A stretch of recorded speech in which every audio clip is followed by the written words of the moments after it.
Time you guys played this, you guys were tracking down. You were hired by an orc named Dagmar to put the ghost of his wife, his late wife, to rest because she keeps repeat. The ghost keeps repeating his wife's suicide of jumping off of a cliff after they lost their only child um, in the womb. So you guys tracked down a bunch of shenanigans and you found out that apparently the dead infant's grave was robbed and the child's body was taken by a drow. You then went to a convenience store, which I believe was a Hoden's Hole, um, and found out that the drow had been going there to buy formaldehyde. You also then got um, an address to a boarding house on the opposite side, or sorry, you got news that or you got an address that there was a boarding house on the opposite side of town that he was having things delivered to. You tried to follow him, but he was able to escape by teleporting you into a sewer, Purity onto a roof, and Kim just far away. Moko, in the meantime, because he wasn't in the last session, has been making up barbecue because his god is Dave, the god of good barbecue at the pit. He was making that up in the conundrum carriage, which is your version of the mystery machine. So we'll have his entry as you guys get back. But when we left all three of you off, you guys were all together on the street after the drow had given you the slip, and you also have your three bunnies: Stomper, the Deadpool bunny; Hopkins, the Wolverine bunny; and Quackers, the Sabretooth bunny, who has a nasty bloodlust. Yeah. And you also have you seem to have a habit of finding statues that look like human butts. Yeah, I remember that part. Okay, that's the important part. That is the important part, that all the statues have nice asses. Yes. Just roll in the chat for me, Rocket, so I make sure that you can roll in here.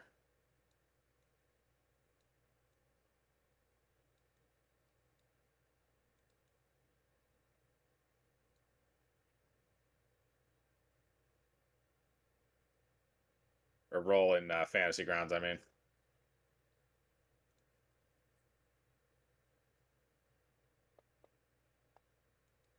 Okay, good. You can roll. Okay, so everybody is in. Everybody has their sheets, and everybody has been brought up to date. So I think we can begin as long as everybody's ready and nobody needs to do anything else. Yep. Okay. All right, then we will start. All right, so as I said before, you guys are now all back on the street where you first encountered the drow, and you have gotten back together after Raka has successfully emerged from the manhole cover in the street. Purity floated down from the building top she was on with Hopkins, the Wolverine bunny, because one of his special abilities is that he can fly. And then Kim has shown up with Sabretooth Bunny, covered in crumbs from beef jerky, with the note from the shopkeeper that gives you the address of the Drow's boarding house where he has been staying. And as you guys are on the street, the conundrum wagon pulls up with Moko in it and a large amount of meat in the back that smells delicious. Oh, perfect. I was getting hungry. I am Always- down. I like barbecue. Barbecue's nice.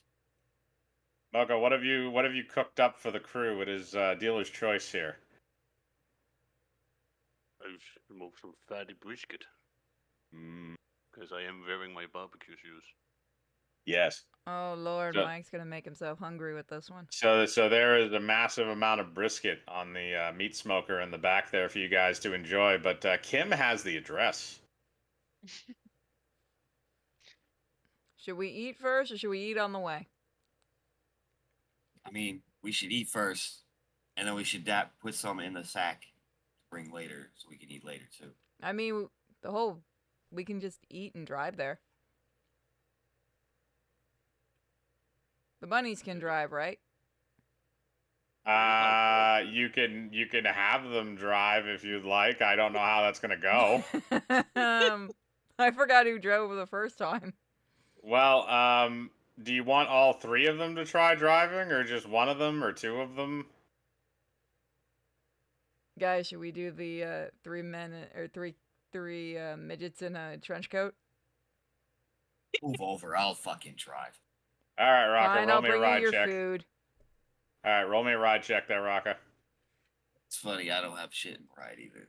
I don't think anybody does. We're all gonna die. I don't think the bunnies do either. Oh man.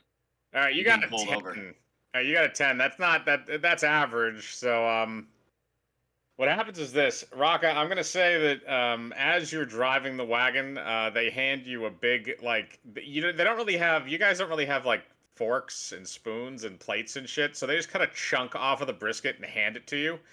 So because you're just kind of eating that with your hand and shoving it in your face, your driving is somewhat impaired. I'm gonna have you roll a reflex save for me.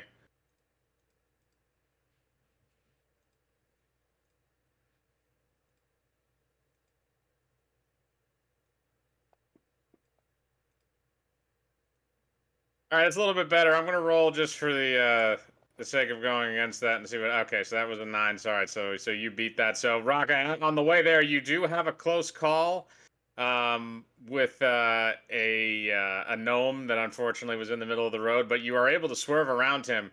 And Kim, I'm assuming you're going to be giving him directions since you have the note.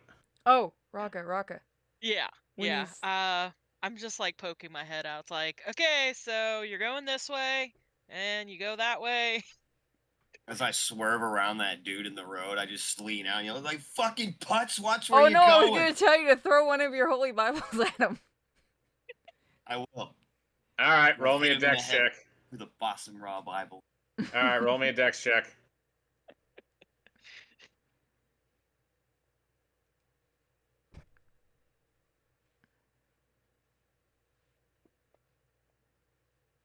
Oh, all Oh right. yeah, see, So now I get a good roll when it comes to nailing people with the holy word. Exactly. I mean, to be fair, Uhtred did that so often.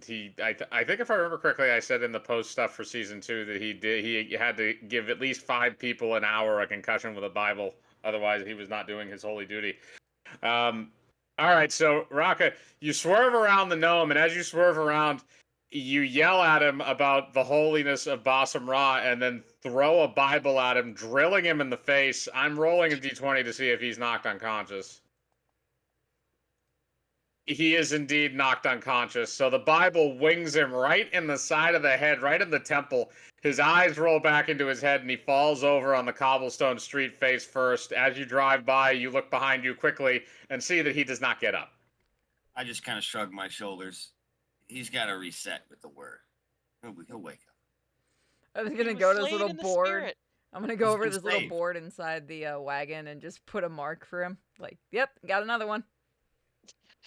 Okay, I'll just say you're keeping count of that. All right, so you guys travel to the address of the boarding house on the other side of town, and you pull up in the front. It doesn't appear that anybody's really out there. There's nobody like in the street or anything like that. And the front of the boarding house says, "Welcome home." So you can choose to go into the boarding house if you want, or you can scout the outside and see what's going on here. Because this is supposedly the address where the drow has been living, but you also don't see him around anywhere, at least not immediately. I think we should scout around outside. Definitely. Around the Yeah, we outside. should look around and disguise ourselves with spider webs and stuff. These drow people like that stuff. We got 300 for the duck bunny to power up. Okay. All right. So the duck bunny's power. Um, Let me just scroll down to the bottom of the page here to remind myself. Okay, so the duck bunny's power is telekinetic barrier, so he'll be able to put up a barrier when the time comes if it should be needed. If you guys want to scout around the outside, I can have you do spot checks, or you can explore in back. And it depends on where you want to do the spot check. Do you want to do it in front of the building, the alleys to the side, or to the back? I'm gonna do spot checks to one of the alleys. Okay, so you're going to go into one of the alleys. So roll me a spot check, Purity. Let me see.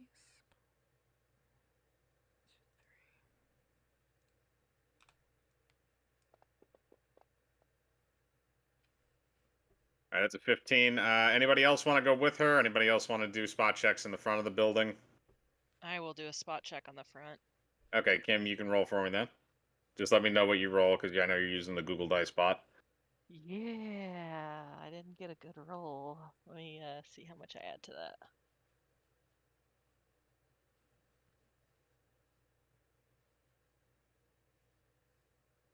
So that is, sorry, one sec. I am not doing good at math today. 13. Okay, that's 13. All right, so it's a little below Purity's. Moko and Rocket, do you guys also want to do that, or do you want to follow Purity into the alleyway? No, I'm gonna knock on the front door. Okay, so we'll get to yours in a second. Moko, do you want to look around, or are you going up with Rocket to the front door, or are you going to the side with Purity? Hmm. Actually, what is I mean, against my better judgment because of what happened last time, I'm gonna cast detect magic Okay, you're gonna cast Detect Magic. Um, on and the general area. okay? So what's the radius on that again? 60 feet. 60 feet. Okay. All right. So Moko, you detect a large amount of magic coming from the ground under the boarding house. Oh boy, All that's right. probably not good. So first things first. Kim, you rolled a 13 to spot check the front of the building. There doesn't appear to be a whole lot that's off about it. It looks like a normal boarding house. It's a little run down, but the building is kind of in an older neighborhood, so that makes sense.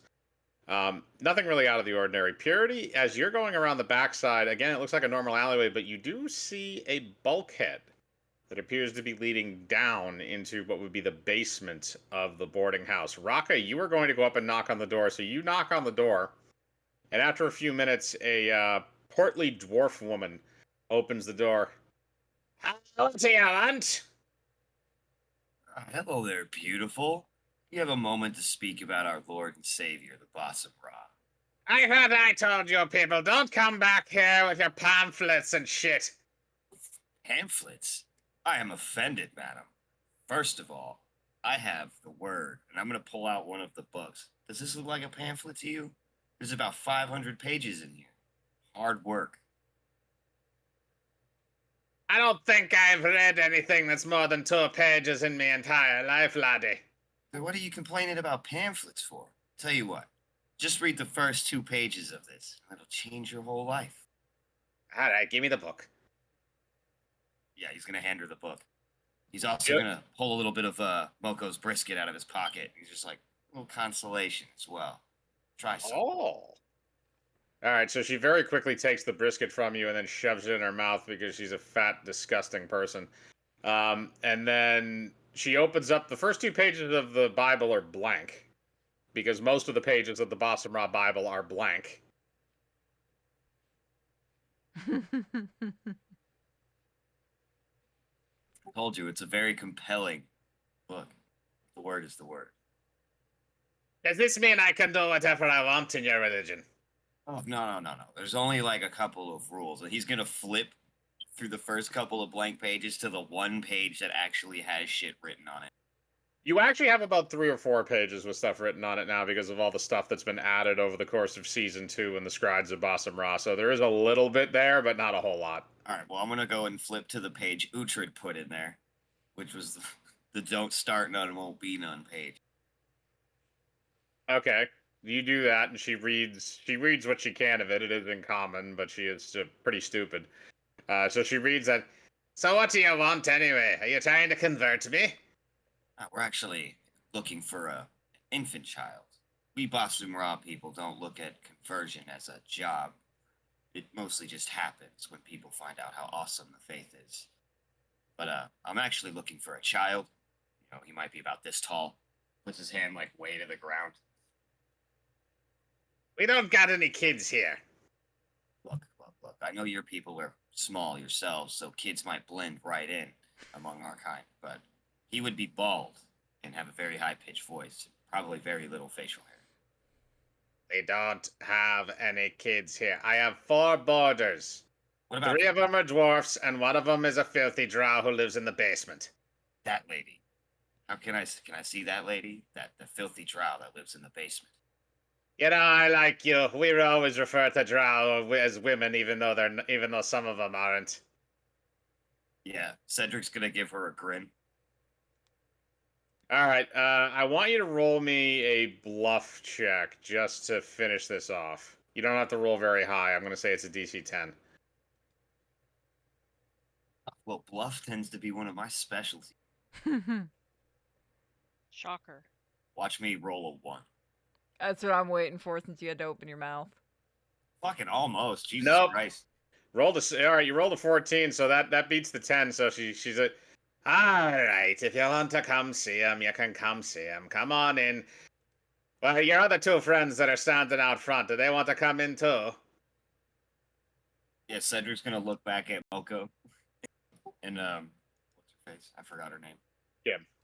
Kim, yeah. He's gonna look back at Moko and Kim and like kind of nod for them to follow him inside. All right, do you Go get guys? ourselves a baby. All right, do you guys follow him inside? I do, but I throw a hunk of the brisket that I have left over in the alleyway to try and get the attention of our bunny friend. Okay, Purity, I'm gonna have you roll a spot check to see if you notice the brisket being thrown into the alleyway. Okay, one moment. Wasting perfectly good brisket. Not my god. It's still brisket. Eh. As long as Okay. it's eaten, it's Yeah, not no, waste. I'm too busy looking at the bulkhead. Yeah, she is not noticing that in any way, shape, or form. So you did not gain her attention. So, but are you guys gonna follow Raka inside? I'm just Okay. gonna shake his head, trying to coax a rabbit with meat. They don't eat meat. I do. You're a Harangon. I'm pretty sure you are a vegetarian. Oh. All right, Moko, are you also going to go inside? Yeah, I'm following along while I'm chomping on a good old cigar. Okay. You're smoking a cigar. So all three of you guys go in. So we're gonna go to Purity. So Purity, you found this bulkhead. What are you gonna do? Can I see about maybe getting it open? Or there's no way I'm Uh, going to have the strength to? You don't know until you try. Alright, I'm going to try to open it. Okay. Roll me a strength check. Keep in mind you're a cleric. You also have magical spells if any of those will help you out. Yeah, let me check. +2 on gathering information and search check. Fuck, I should have used that.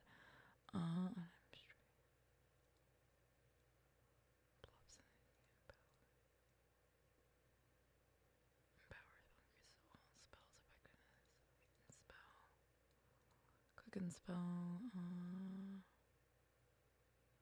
One second. I'm just looking through my spells. See if I have anything that can be useful.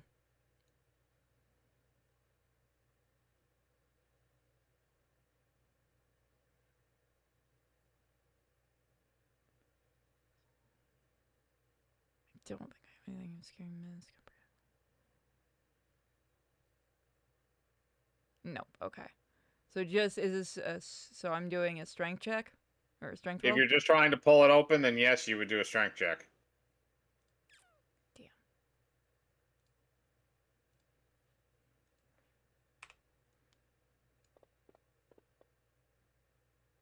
Oh, I'm Okay, good. that's a 21. All right, so you put your little bunny hands on the two handles for the doors to the bulkhead, and you push with all your might with your little feet, and finally you hear a snap as the door finally cracks open, and you're able to actually open the door. So you pretty much busted the lock on it, but you were able to open the door, so you can open it and go down. Now there is a set of stairs that goes down to into what looks like either a hallway or another room. You can see a door frame at the base of the stairs. Can I do a listen check as I go down? Yes.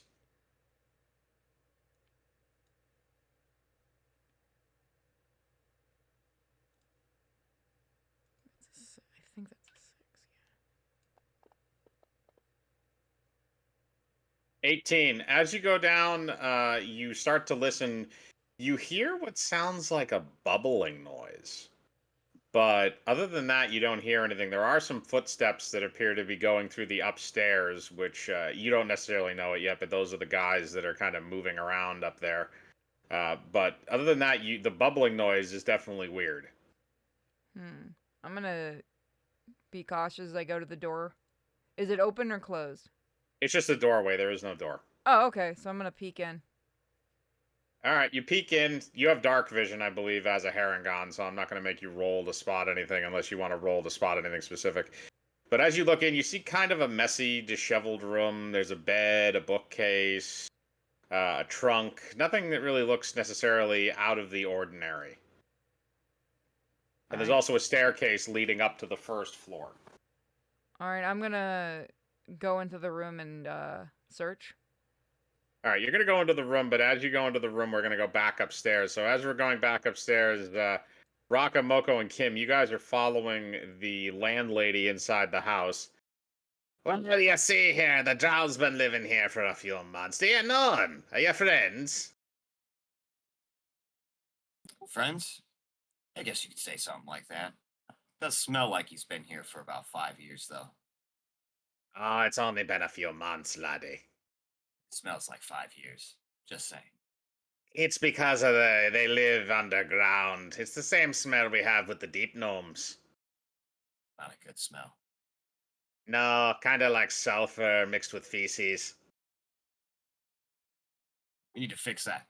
He's gonna pull out a nice big blunt of some green dragon, fire that up, just to get rid of the smell. Roll me a Constitution save.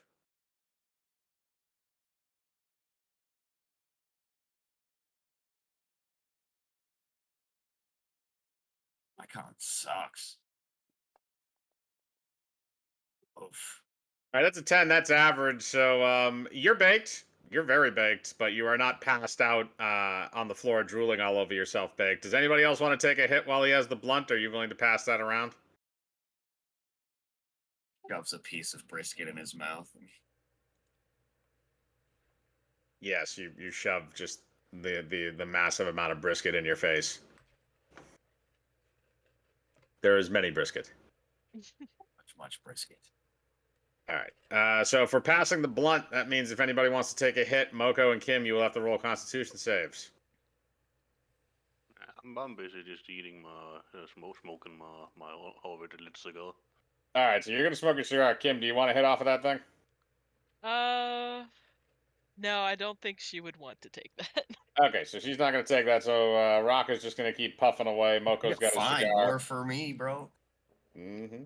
All right, so the landlady leads you to a doorway in the back of the room, and she knocks on it. She doesn't hear anything on the other end. He must not be home. Ah, well.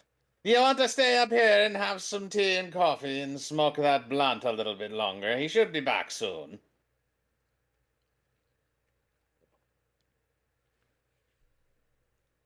Do you have any wine? I have wine, lassie. She goes into the kitchen and brings out a wine bottle that's about as big as she is. Now that's some wine. This is giant wine, lassie. It's the only thing us dwarfs can drink because our alcohol tolerance is so high.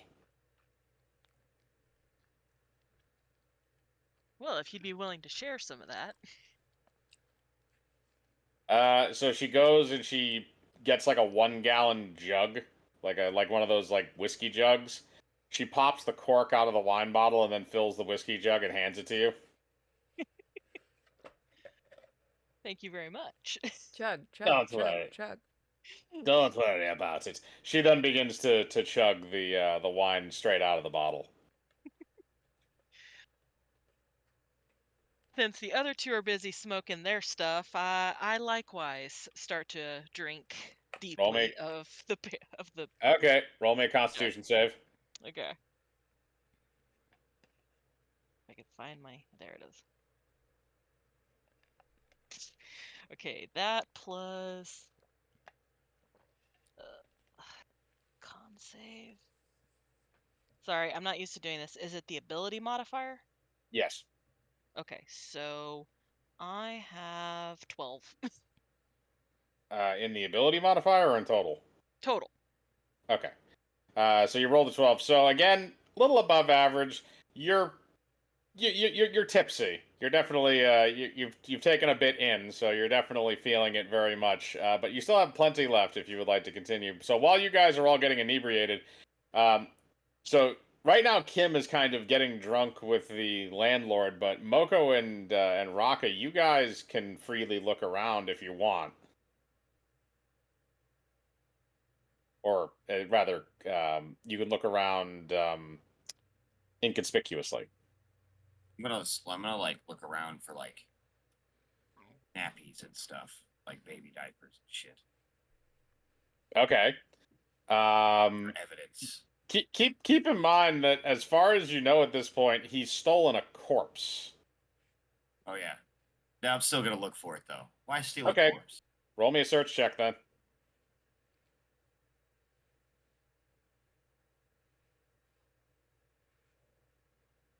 Oof, just all these garbage skills on this place.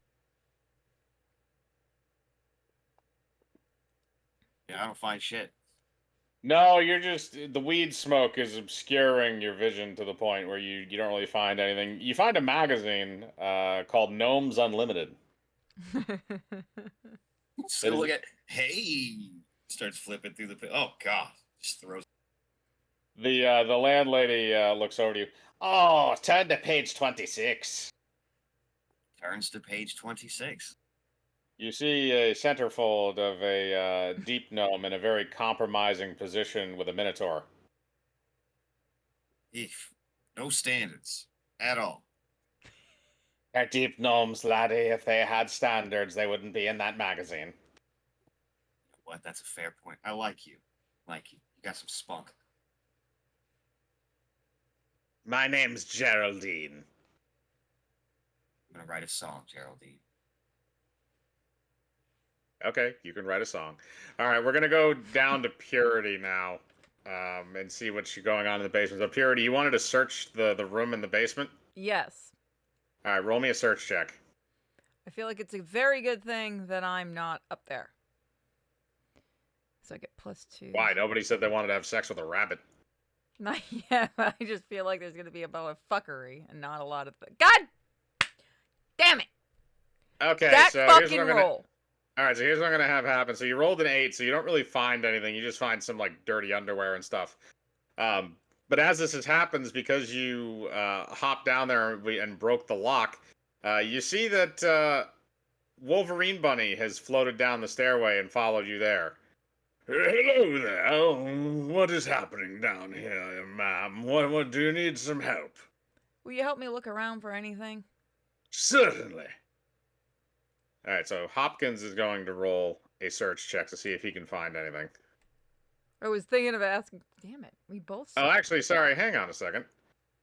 Oh, um, we're gonna switch that up. Actually, Quackers is the one that goes downstairs and not Hopkins because it's gonna make things a hell of a lot easier. Um, so Quackers comes down the stairs instead. Forget Hopkins. Hopkins and Stomper are both upstairs with the other guys, just watching the shenanigans happen. Quackers comes down. Blood. Quackers, Yes. help me find things and I'll let you kill. Okay, as you say that, Quacker's eyes light up. He actually has the ability of true sight, which means he can see different things in the room depending on if they're magical or not. So he looks around the room, and after a moment, he goes over to what looks like a wardrobe, and he starts scratching at it with his little saber-tooth claws. In here, open. Okay, I'm gonna open it up. You open the door. It doesn't appear that there's anything out of the ordinary, but Quackers proceeds to dive headfirst into the wardrobe, and he starts throwing clothes out of it, all kind of willy nilly. It's here, back here. I'm just gonna keep following him. Fuck it. All right, you move the clothes out of the way, and you see that in the back of the wardrobe appears to be some kind of a magical rune that's carved in the actual wood. Can I let's see, what do I have?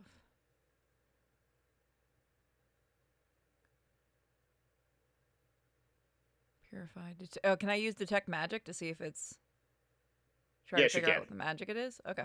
So what do I roll for that? It's an automatic. It's a Okay. spell. So you use detect magic. You can detect that the rune is active and is magical.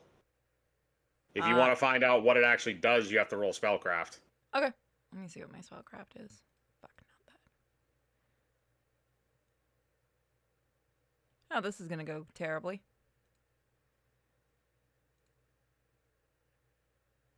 Oh, I've been reading the wrong thing again for modifier. My search was +10. Oh God. I need to figure. We need to do this more so I don't forget how to do the sheet. Shouldn't be too bad. All right. So what do you get in additions to that, or is it a flat roll? That one is a flat roll. Are you saying you have nothing? You have a 10 in intelligence? No, for like search I have a 10 modifier, but for spellcraft I have 0. Really? You have my modifier thing. I don't have your sheet up in front of me. I usually let people do their Am I own. looking at the skill modifier or the ability modifier? You're looking at the skill modifier. Yeah, There I've got nothing in is no spellcraft. ability. There is no ability modifier for. Yeah, I've been reading the wrong side then. Yeah. Yep, I'm a dumb bunny. Yes. Spellcraft would be your intelligence. So if your Yeah, that's intelligence right. doesn't My have, intelligence should make it higher. What the hell? What is my intelligence? can you 17? just send me your sheet, please? Okay. 1 second. See, my spellcraft says 0 as well. Yeah, but I feel like I've seen her sheet before. I might have set something wrong. when I was also doing it. want to make sure. Well, it does things automatically, so you shouldn't have said it wrong. Nope. Yeah, your intelligence is a. Why does it say? Oh, yeah. No, that shouldn't. No, your intelligence has. Yeah, that. I don't know why it says that. That shouldn't say that. Yeah, because that has to do with your intelligence modifier is a +3, so there should be an additional 3 in there. And I don't know why it doesn't say that there's a 3. That's actually kind of strange. Yeah, I can't mess with any of that right now. Well, you're not supposed to be able to mess with that. It's supposed to add it up automatically, but it's supposed to add it up from the number you have based on your ability modifier. But your ability modifier, yeah, all your intelligence skills say 0, but the modifier next to it is the correct number. That's a little weird. All right, whatever. It gets a +3. Okay. Sorry about that. No, it's fine. All right. We also got 500 bits For for what any bunny that we want. All right, well, how's about we hold that in until you guys want to use something? Because to remind you what the bunny abilities are again, Quackers has one already, so he has a charge for his telekinetic barrier. Hopkins has bodily weapon, which allows him to turn into a bastard sword, and Stomper has the disintegration ray that shoots out of his anus. Yeah. All right, so you had that, so that is a 13. So based on your spellcraft, you can tell that it appears to be some kind of portal magic. Can I activate it? Yes, you can. I'm going to try activating it. All right, you wave your hand over the rune, it lights up green, and then after a moment, a portal with a green edge opens up and light shoots out from it. So you can pass through the portal if you wish. Quackers. Are they able to psychically connect to each other? I forgot if the rabbits can do that. Yes, well, not psychically. They know where each other is at any given time, and their physical status. Can you let the others know to come here? He doesn't have the ability to talk to them. They just know where the other ones are at any given time. Oh, can I send him up there? Send them upstairs? Yeah. Yeah, you can do that. Go upstairs and go get the others, and then we can kill things. Oh! Don't you gonna kill go through what's the portal? upstairs. Are you gonna go through the portal while he's doing this? I was gonna wait for them, but fuck it, I can go through. Well, no, I'm just asking. I'll wait for them. Okay. So Quackers goes upstairs to the top of the stairs and starts smacking his head against the door since he can't actually open the door. And as that happens upstairs, Kim, who is still drinking with the landlady, Geraldine, They stop for a second. Geraldine looks over. Oh, he must be home. He was probably just sleeping. All right, you can come in. Hang on. She goes over and opens the door and sees Quackers sitting there at the top of the stairs, still smacking his head against the door. He looks at her. Blood. I'm just gonna yell, "Don't kill anyone upstairs!" I am rolling for Geraldine because she's gonna kick him. Whatever happens to her, happens to her. That is a straight 7, which technically misses. So she tries to kick him, but unfortunately she misses and actually falls down the stairs. I am going to roll to see if she is knocked unconscious. That is a 19. She is not knocked unconscious. I'm However, gonna she look does twist. over and be like, However, "That's she impressive." does twist her ankle on the way down. Oh, I'm gonna go heal her. I'm nice. Oh my god! God, what is that thing? I thought it was a rat. It's a bunny. I'm gonna hop over. Oh god! What happened? Why am I seeing giant bunnies? Stay away from me, you demon! Stay still or I won't heal you. Stay away from me, you demon! She's crawling away from me, by the way. Fuck it, I don't care. Find that. I'm gonna go back to the portal and wait. You demon! I've been called worse. Alright, she's slowly crawling away with her very broken-looking I'm ankle. just gonna keep yelling at her. I can heal you. By the way, everybody upstairs is kind of aware of what's happening. There's a demon. There's a demon downstairs. We should go check it out. So you Probably said that my character was tipsy, right? Yes. Okay, she fell over laughing. Okay. You're laughing on the ground at what is I'm going just on gonna at the yell moment. upstairs. I can hear you laughing, you stupid cat. Oh yeah, I forgot you're playing a Tabaxi. Alright, are you guys gonna go downstairs then and investigate what Purity has located? Well, if you Yeah, I'm don't, you're going to- shit exorcists. I'm going to say it's obvious that you can hear her yelling from downstairs, even over the screams of the landlady. Which I'm still yelling. I can heal you, you dumb bitch. The problem is every time she says that, I start laughing again, so I'm not able to get up and come. I leave the cat Okay. behind. Moko and Raka, you guys gonna go downstairs? The other two bunnies, by the way, met up with Quackers. They're going back down into the basement. Yeah, I'm going downstairs to check it out. Okay, you're going downstairs. Moko, are you following? I'm following along. Alright, so Kim is busy shitting herself laughing. She'll be down there once her... Actually, Kim, I'm gonna make you roll a constitution save to see if you can gain control of yourself or not. Okay. If not, you'll just keep laughing. If you roll a 1, you'll Well, crap cats yourself. are psychopaths. If you roll 1, you're gonna crap yourself. Okay. Well, I got a 7, but I need to see what I add to that. Constitution is +4, so That would be an 11. 11. Alright, you're still gonna be laughing, but you're not going to be, like, laughing to the point where you're, like, incoherent or pissing or shitting yourself. So you're still clean, but you are on the ground laughing, so we'll come back to you.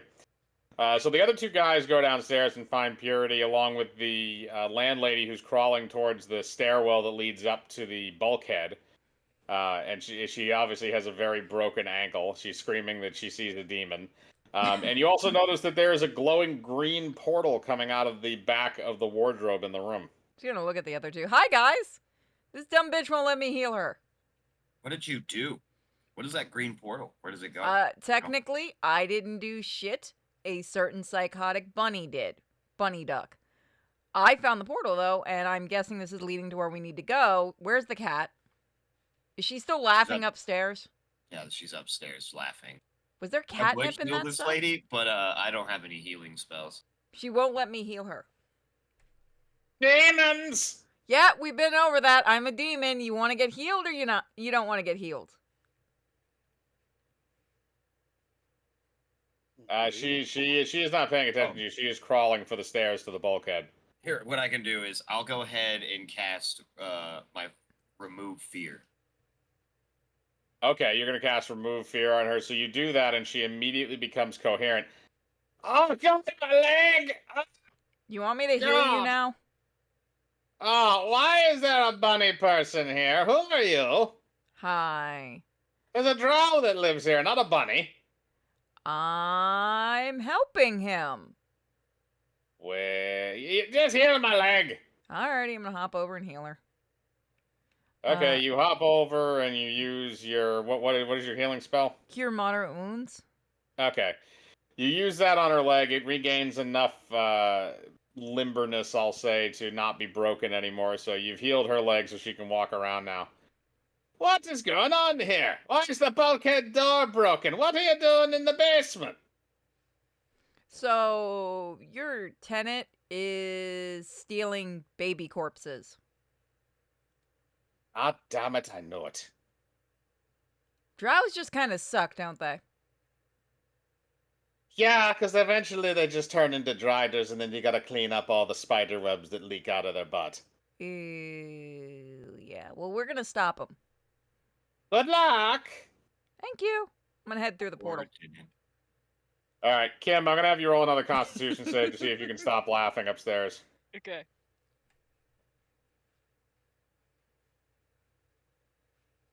Okay. 12 this time. In total? Yep. Okay, I'm gonna say that you've been able to regain your composure to the point where you can move around now, since you've also stopped hearing the landlady screaming about demons. Cool. Demon does slide. And I will head down there, still All right. probably giggling a little bit. Okay, so now all of you guys are down in the basement with the portal, and you've kind of all been filled in on this. Are you guys going to go through the portal? Yes. Mm-hmm. All right. Okay, then everybody is going to pile through the portal along with the three bunnies. So everybody goes through the portal. After you guys go through the portal, you come out in what looks like a lab. It's inside of a stone room. You're not really sure where this is. Again, this is a portal somewhere else, so this could be a pocket dimension. This could be another area of land. This could be a lot of different places around. But you come out in there. It looks like there's a large amount of like equipment. There's like electricity is like flying from different things on the equipment. There's some tubes with bubbling liquids and stuff in them. And you look and you see that it appears there's somebody working one of the control panels, and it appears to be the drow that you guys have been trying to track down. Found the asshole. Oh, you again. What are you Hi. doing here? You stole a baby corpse. Give it back. Make it easy. Oh, please, it's a baby corpse. Who wants it anyway? This. I'm gonna pull out the skull. The parents? Oh, you mean the one that was buried next to it that's also dead? Yeah. She's kind of Also, angry. the husband of the one who is buried next to it, he's not dead. But he's kind of pissed. They're both kind of pissed. Let's be real. Oh, I'll have to remedy that after I take care of you. Will you excuse me for a moment? As he says that, he pulls a potion bottle out of his cloak and pops the cork out of it. Now, this is going to hurt quite a bit for everybody involved. He then proceeds to chug the potion. Coward. As this happens, he collapses on the ground in all fours, and you see that looks like feathers starting to grow out of his body until he bulks up to the point where he's transformed into an owlbear. Oh. Oh, well, shit. Now I'm going to have myself some rabbit stew. You what? You don't want to eat the cat first? I'm gonna look over at Quackers. Quackers. Blood! Kill. Okay, Quackers is going to try and go in for an attack, but as this happens, I'm also going to roll for the attack from the owlbear. Hold on. Heighten spell. That landed on the side. And that gets a plus. Can I have this open? Gets an additional +7. I'm gonna give And a that's guidance to Quackers. And what does that do?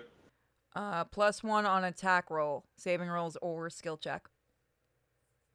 Okay. Well, this is an attack against Quackers, so none of that will apply to him for right now, but that will give him boosts when he attacks again. However, the owlbear rolled a 15, which is enough to hit Quackers since he has a DC of 15, and so do the other bunnies. So that is going to do 1d10 plus, sorry, 2d8 plus 5 slash damage.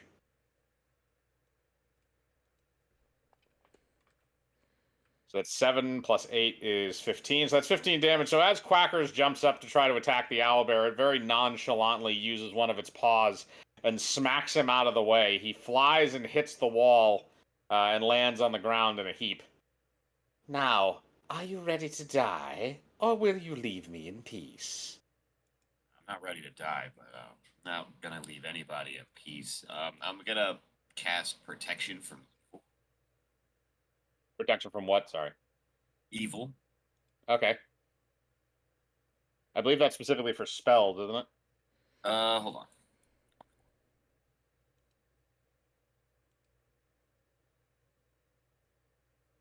Ooh, right, I can do that. I hate how I have to specify 3.5 now. Acting like people actually 25 each. I think somebody went into Pewter's room. That wasn't me. No, it wards a creature from attacks by evil creatures. Oh, okay. Okay, fair enough. Yeah, it gets so basically I'll get 2 deflection and 2 resistance bonuses on my AC. Okay.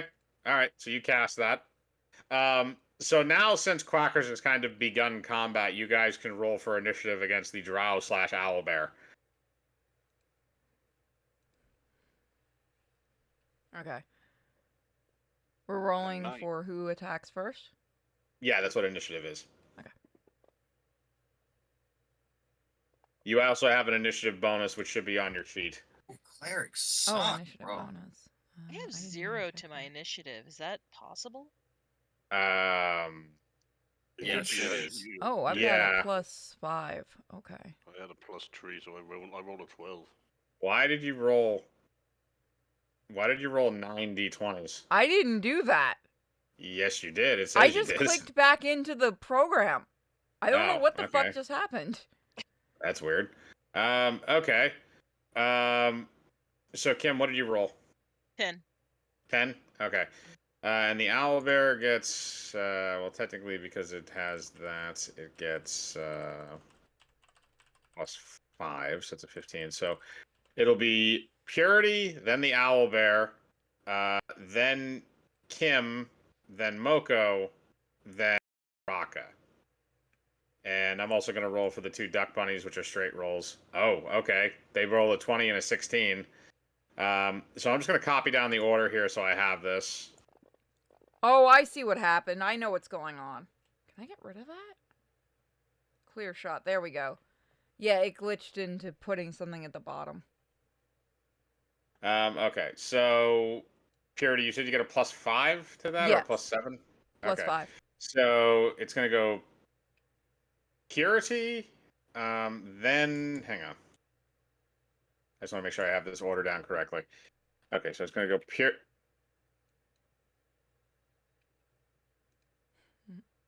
No, okay, Purity, then Hopkins because he rolled a 20, then Stomper because he rolled a 16, then the Owlbear, then Kim, then Moko, then Raka.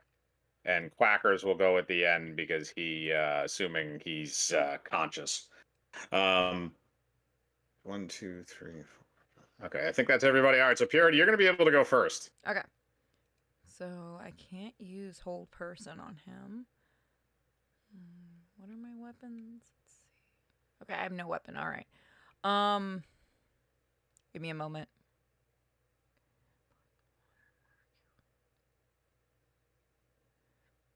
I'm going to use obscuring mist so that he has a hard time seeing what's around us. Okay. And then really all I can do is Fury Blows. You mean flurry of blows? Yeah, Flurry of Blows. Okay. So I'll use that. So at its attack. You have to roll to attack. Okay.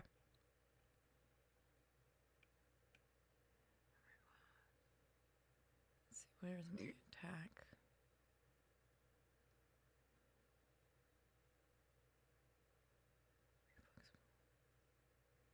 Where do we find our attack bonus? Your attack bonus should be at the top in the box right next to where it says base attack bonus.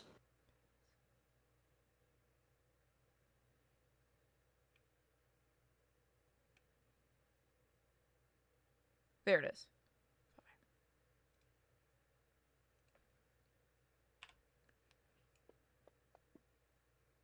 it.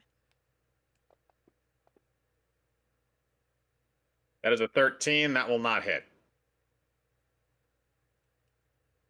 I don't believe you get a. Do you get? I don't believe you get a second attack at your level, so that will be your Flurry turn of because Blows is a bonus attack, so yes, it's a bonus attack, which means that it's technically what it is you have your main attack, which you just rolled. So roll again for the bonus. Usually, you just lump flurry of blows onto the end of it if you hit with the attack, but I'll let you roll twice. That one will hit. So you can do your flurry of blows. alrighty. I'm going to get him in the eyes while his he can't see. Okay. So you're going to punch him in the eye.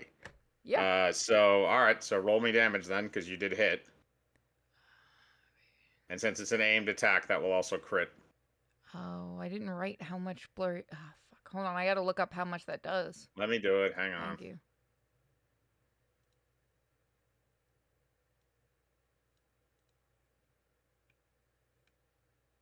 Let's see here. Flurry of blows.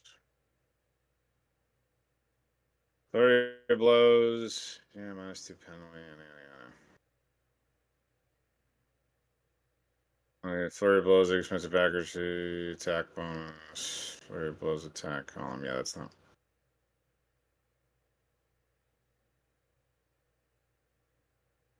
It's just whatever your normal fist attack would be, which would be 1d6 plus 3. Okay.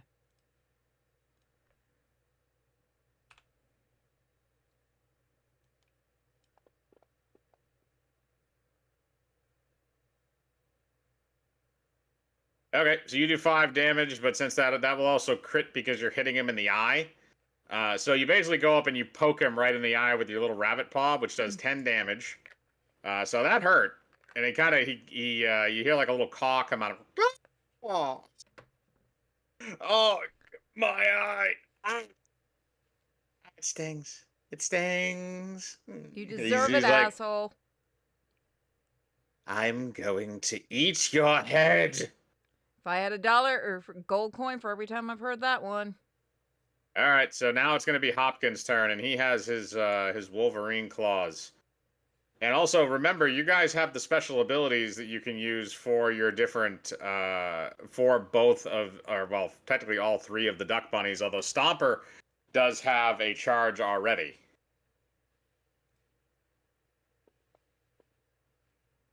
All right, that is an 11. He gets an additional +5, which is a 16. That will hit.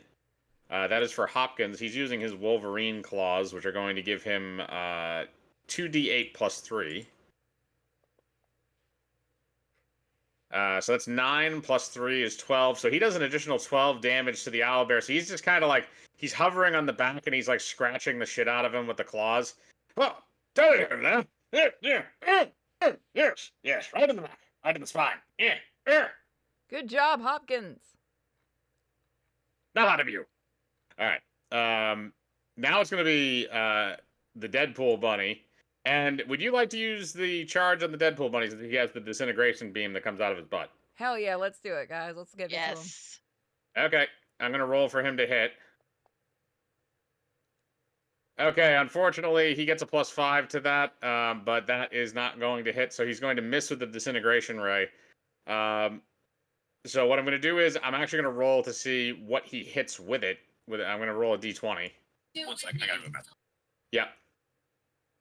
All right, that is a 14, so he doesn't hit anything too vital. So Hopkins sort of, not Hopkins, Stomper sort of bends over and goes, as you see a rainbow shoot out of his butt and disintegrate a little spot in the wall, and some sunlight shines through, which means you're not in a pocket dimension. You're somewhere in the real world, but there is some kind of an outside to this. It's not just like a confined little space. So you do know at least you're not in a pocket dimension.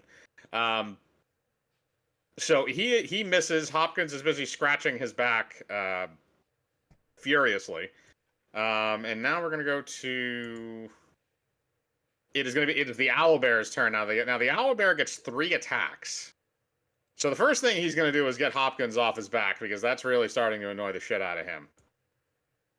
Keep in mind all of the bunnies have a DC 15. He gets a +7. Okay, that's a 26. That will hit. So first thing he's going to do is he's going to smack Hopkins away. And again, that's going to be a claw attack, which is going to come out to 2d8 +5. I know most of the time owlbears have 2 attacks, and I'm giving him 3 because he's a boss.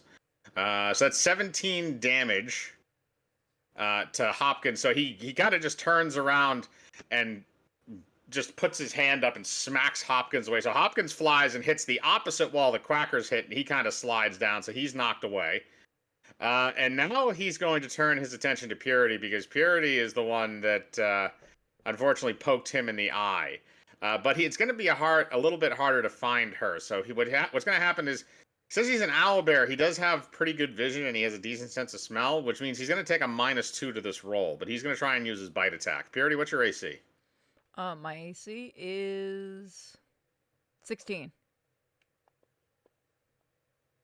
Well, that's going to hit. Fuck. All right. So he finds you, and his beak or his bite attack is 1d10 +5. So we're going to roll that. All right. So you got lucky on the damage roll. So that's 2 + 5, which is 7. So what he's going to do is he's coming up and he just chomps down on your arm with his beak. And so his arm is kind of grasping in your beak. Now he has one more attack. And he's going to use that last attack to fling you out of the way, basically, and just kind of ragdoll you like he did with Hopkins and Quackers. So I'm going to roll for that. That's going to be kind of a throw attack, basically. All right, again, that's going to get a plus with his strength Is because there it's any way basically I a can throw try attack. to land? 'Cause I have a. So here, if he was throwing you and he hadn't hit, and because he gets a +5 to strength, so he beat your AC. If he hadn't beat your AC, I would have given you the option of trying Okay. to land because it would have just been a basic throw. But he did beat your AC. Okay, because I was So gonna mention I also have evasion void does half evasion avoid half damage. that would work if he was not latched onto your arm already. Okay. So we're gonna roll for this. So I'm gonna say this is gonna be the same as a normal beak attack, which is 1d10 +5. That is going to be 10 damage. So he flings you out of the way. So he's kind of flung 3 different people out of the way. So it's still Deadpool Bunny, Raka, Kim, and Moko that are still untouched. But he flings you out of the way. But that is the last of his turn. So you kind of fly across the room and land next to Hopkins. Ow. And now we are going to go. Kim, you are up next.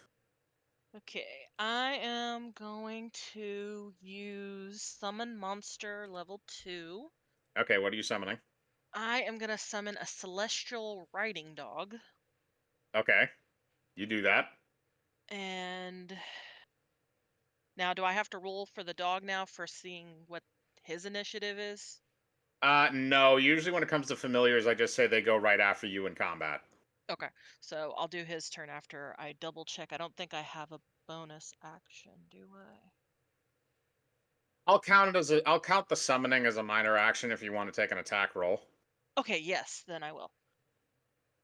I will attack with my rapier. Okay. So let me roll. Ooh, that is not gonna hit, I'm pretty sure. So, oh, it doesn't tell me if I have an attack bonus. For your rapier, you have you have a normal base attack bonus. It's not based on weapons in 3.5. Oh, okay. In 5e, it's based on weapons. In 3.5, it's just in a little box that says base attack bonus right below will saves. Sorry, I'm having a hard time finding it. If you see where your will, fortitude, all that stuff is, it's immediately below it. It says base attack bonus. Oh, okay. I'm blind. I'm sorry. It is 15. You have a 15 for a base attack bonus? No, that's with the roll. Oh, I was gonna say like yeah, I know you're level 7. You can't have. All right, Yep. 15 is I'm gonna say that's enough to hit. Okay. And so it says I roll 1d6 plus 3. Okay. So, So you can roll 1d6 plus 3, and you will hit him. and I got a 4, so 7. All right, so that's another 7 damage. So you slice at the owlbear, and you gouge him pretty good in the face.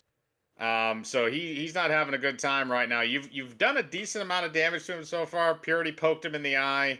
Hopkins slashed him in the back a bunch of times, and you stabbed him with the rapier. So I think if I remember correctly, you're looking at probably about 25 damage or so right now, maybe closer to 30. So he's taking a good amount of damage, but he's still very much able to fight you, and that's going to be your turn. Now you can roll for the dog. Okay.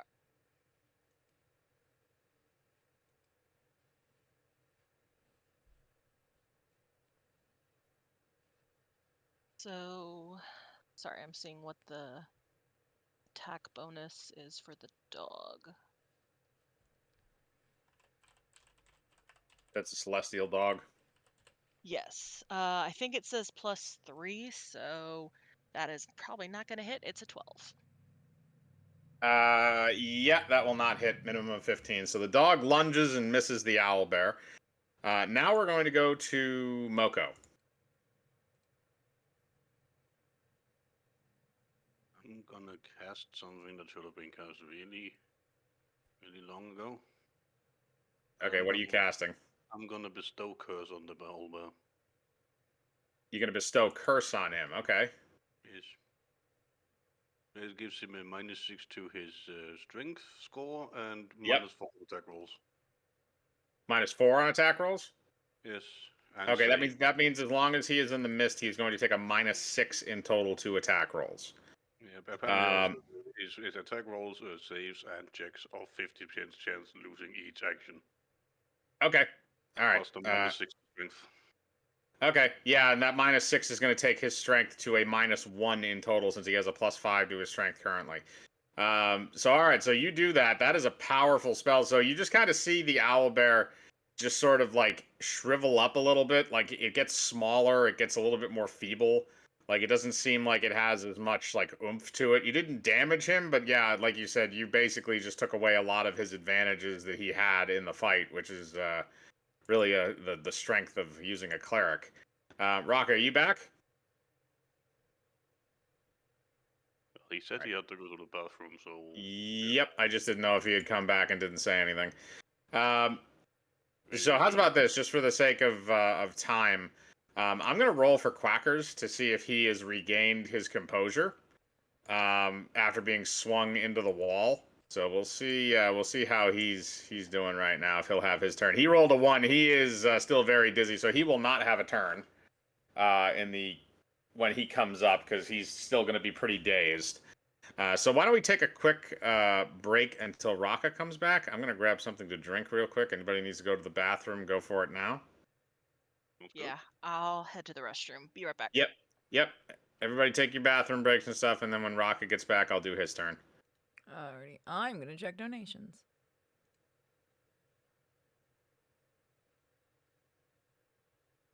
Put the B right back up so I know where to cut it. There we go. Okay, we're good.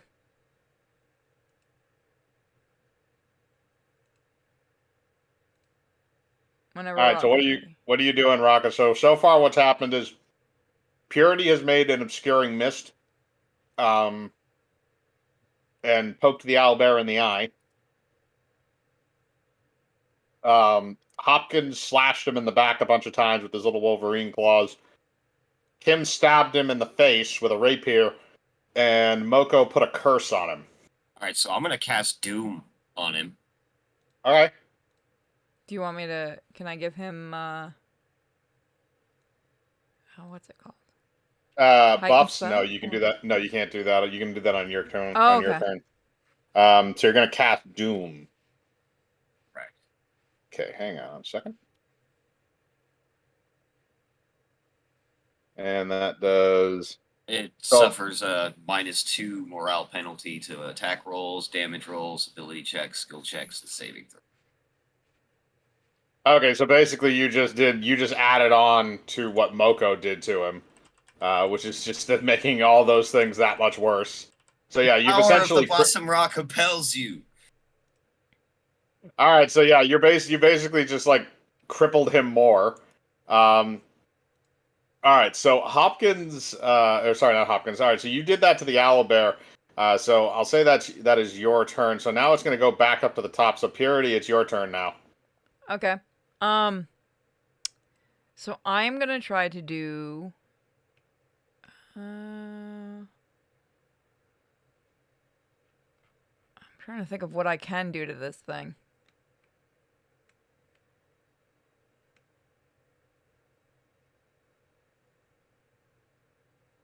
I can't use create water to like shoot it in the face to hurt it, can I? Not to hurt it; it could be annoying. Hang on a sec. I have your sheet up. Let me look at this. Purify food and water, detect poison, obscuring mist. One person remove paralysis on the truth. Okay, yeah. So you don't have any really. Yeah, I gotta get more for my monk side. Well, you also have a quarterstaff, which you haven't been using. Oh, I forgot I had that. Yeah, I'm gonna just smack him with the quarterstaff and then end it with flurry of blows. Okay, so roll for attack then. You have a +5 to attack bonus.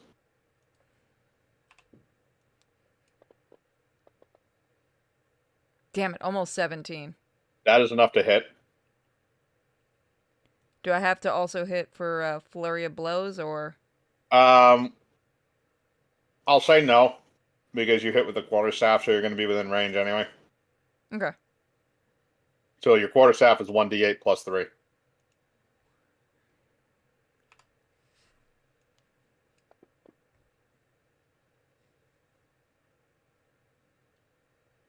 All right. And then roll for your flurry of blows. I believe is 1d6 +3.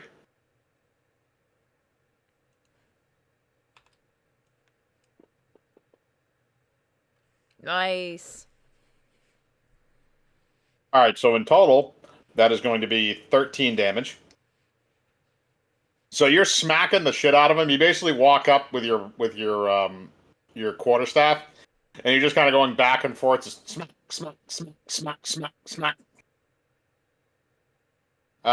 So now I'm gonna roll for Hopkins to see if he is able to get his ass up and do some shenanigans, because he took a pretty hard hit last time. All right, Hopkins is back up and he is ready to do some shenanigans. Now, since somebody donated 500 bits earlier, technically it is 300 bits to use one of their abilities. However, in the case so I don't have to have somebody just put forward 100 bits to make things even, I'll say that Hopkins has the ability to activate his ability. So this is how I'm going to say this goes. Hopkins has the ability to transform into a bastard sword, but he can also fly. So he's going to use himself as a spear. So what I'm going to do is I'm going to roll for his attack, which he's not going to have to roll very high now because the owlbear has so many debuffs on him. All right, that was a 5. Hopkins doesn't get any additional pluses to that, and I believe the other stuff only gives him until a think everything else together would only give him a +5, but that's 10, so I think that actually works because of all the debuffs. So I'm going to say that hits. Now I'm going to go and just double check the damage that a Bastard Sword does, because that's going to do critical damage now since he did that.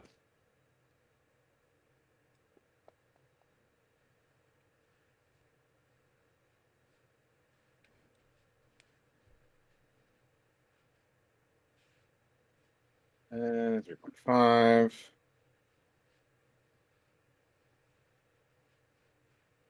Where is it? Oh, that's how much it costs. Okay. So I'm going to say that does large bastard sword. That does 2d8 plus 3. And since he's doing it from a point of view where he's going to be skewering this thing, I'm going to give it 2d8 plus 3, and I'm going to multiply that by 2 for a crit. So we'll see how much damage that does.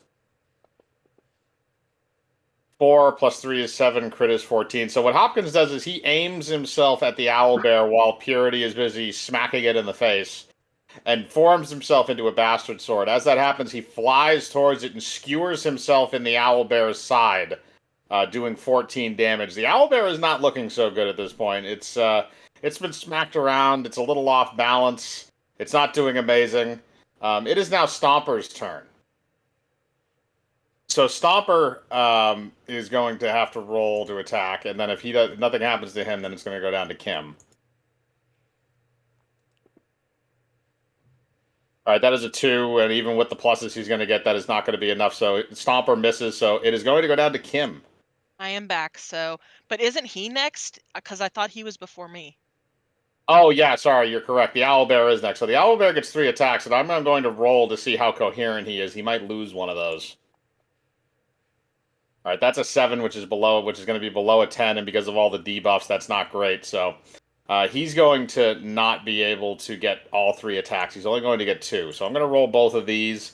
But since he also has all of the debuffs, this is going to be interesting. A 17 and a 16. However, those are going to have enough debuffs where I don't believe he's actually going to be able to hit anybody. Because I think Raka, your thing gives him what, like a -2, and then Moko's gives him like a -4. Yeah. So yeah, so I don't think anybody has below an 11 AC. So yeah, I think it's like the actual game. You cut out there, buddy. I said I think the actual game rules is they always get it like once it cuts, like if everything they get is negated, they get that one dice. It's like a chance die or some shit like that.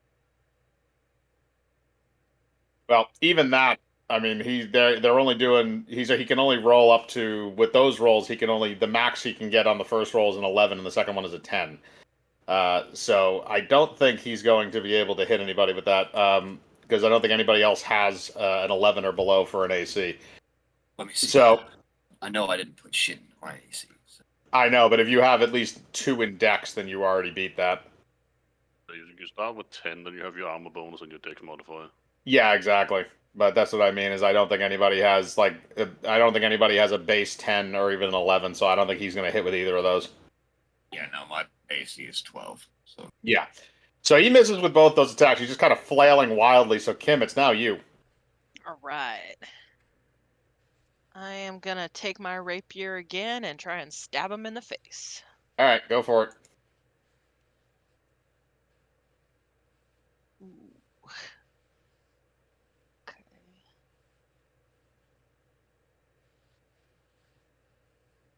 12 total. Okay. Because like his shit has been lowered so much, that will hit. Good going, y'all, because I would have missed that. Okay. D6 plus 3.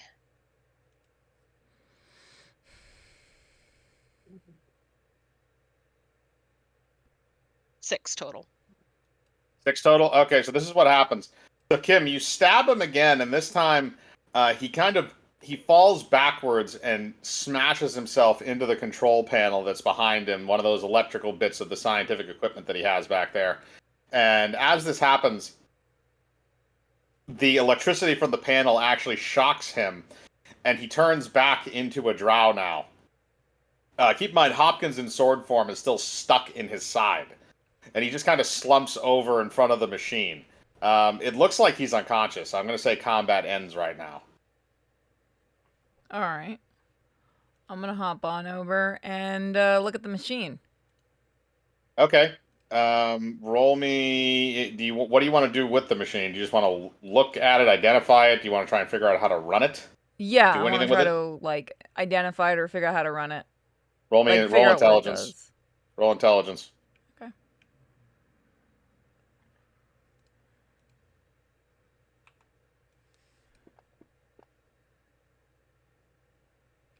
All right, that's high enough. So you can tell that the machine appears to be operating something, but you can tell that there appears to be a disengaged lever. Do you want to pull that lever back? Yeah, sure. Fuck it. Why not? You pull the lever back and you see that there's a metal tube that has been on the side of this machine, a large metal tube. As you pull the disengage, you see that there's a sheath, the metal is actually a sheathing over the tube. It pulls down to reveal what looks to be an infant that is floating inside of a tube filled with some form of liquid. However, the infant is not a corpse like you would have expected. It doesn't look like a zombie. It looks like a normal baby just inside of a tube. What the hell? Guys, this thing is alive?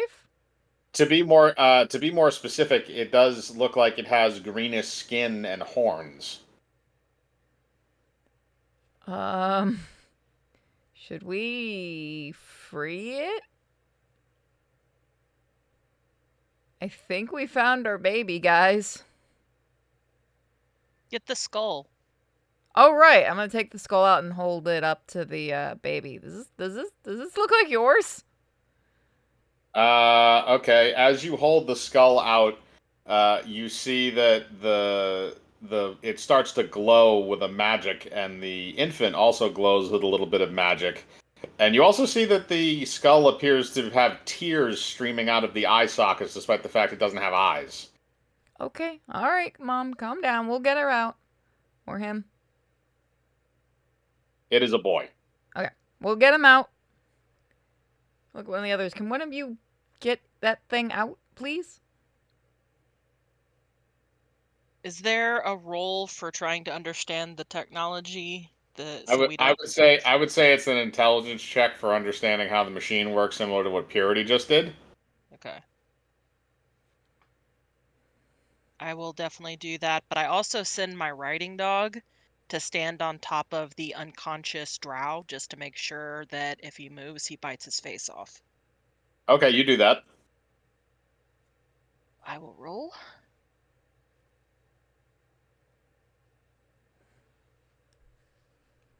And so I just add my intelligence modifier. Yes. Okay, sorry. All it is. Nope, you're good. It's all it is a straight intelligence roll. So 15. Okay, so you're able to, looking at the machinery, you're able to discover that there appears to be a way to flush the tank, which would probably allow you to get the infant out. Right, I risk doing it. Okay. You press a button on the control panel, and after a moment, you see that a port opens up on the bottom of the tube that then proceeds to slowly drain out the liquid. After the liquid has been drained out, a drawer opens in the bottom of the tube, and the infant is basically stored in this little box that pops out. And also, after that, the computer, well, not the computer, but the machine that was running it says, "Have a nice day. Here is your prize." It also That's gives so you pissed. it also gives you a gumball. Well, I like the machine more than the guy who made it. You can have the gumball. Thank you. I'll put it in my bag. Dr. Pekatov loved gumballs.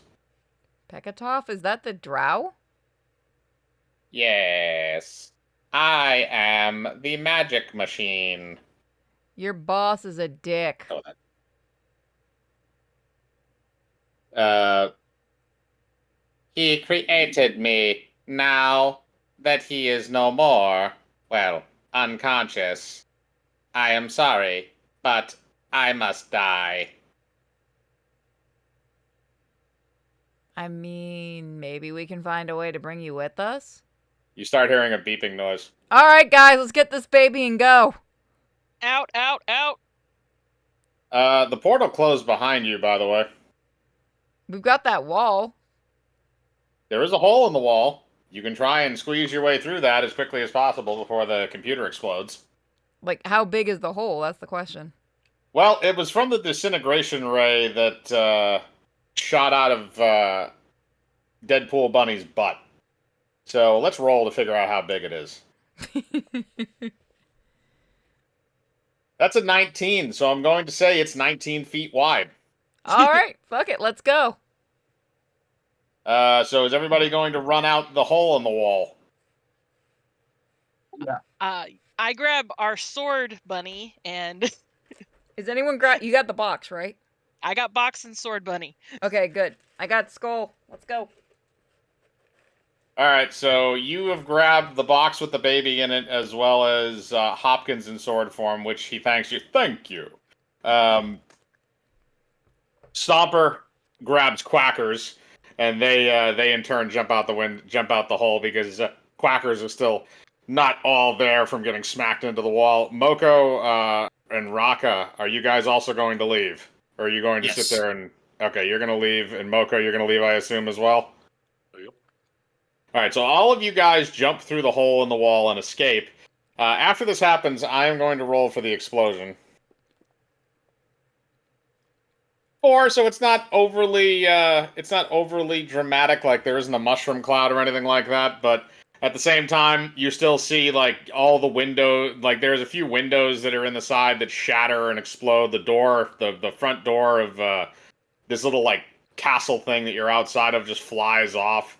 So you find yourself basically in the middle of an open field. You seem to be near a crossroads with a sign pointing back towards town. So you're not too far away, but you're basically right outside the city. Oh, well, this is convenient. Let's go return this stuff. Also, is the kid alive or is it dead? You need to check that. I'm gonna walk over, put the skull down for a moment. Hey, open the box. Okay, hope we don't kill it if it is alive. Oh, I mean, it's gonna die if it's stuck in a box anyway. So I open the box very carefully.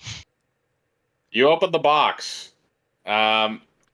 You notice that it appears the infant's chest going up and down to indicate that it's breathing. I'm gonna pick up the skull and bring it over. Hey, look! Your kid's alive again. We'll go bring him to Daddy.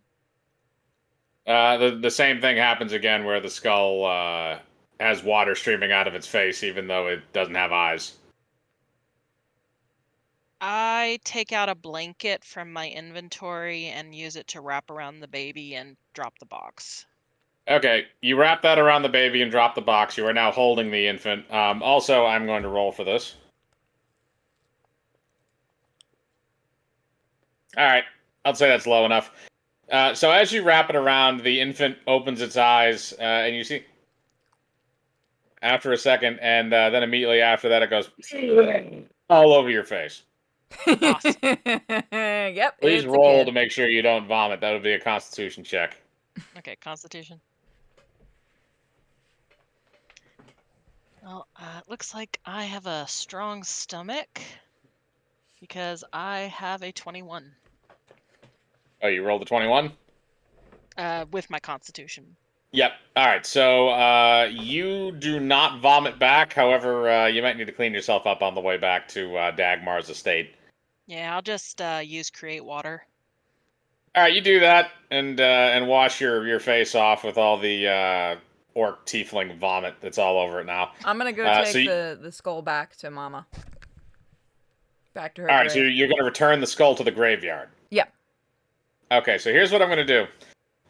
Because you guys also need to go pick up the conundrum wagon, which is out in front of the conundrum carriage, which is out in front of the other place. So here's what I'm going to say happens is Purity. I'm just because for the sake of this, you guys have already completed the quest basically. So I'm just going to say you return the skull to the grave site in the cemetery, and everybody else. Well, actually, sorry. Here's what's going to happen. Everybody else goes back to the landlady uh, in the boarding house to get the conundrum carriage. On your way back to Dagmar's, you stop at the cemetery and drop off the skull. Then you return to Dagmar. We will pick up as you are arriving at Dagmar's with the infant. Do you think he's even gonna believe this? I mean, he's been dealing with a rabbit and a cat, and these two freaks. This isn't going to be the weirdest thing. Let's be real. I guess not. Stomper looks over at you. We could always lie. What? What do you mean lie? Or convince him by lying. What's your idea for a lie? They buried the wrong one. I mean, then we have to explain why he's still a baby. I need to Yeah. go defecate particle beams. Be back. Good try, buddy. Good try. Ah. Do you think he knows what zone of truth is? That's a very good question. I doubt it. It doesn't seem like he's magical. He's an orc. Because I can cast Zone of Truth, but I would have to convince him that it's a real spell and that we can't lie while doing it. And Well, let- you can do whatever you want. Right now, you're just sitting out in front, so you haven't entered into the building yet. I say we just tell him. We just tell him a drow used magic and brought his kid back. And congratulations, he's a dad. okay. We might as well. We're getting paid either way. What about the other two over there? I'm gonna like kick them both. Are you guys going to have any say in this? Maybe not kick the one driving.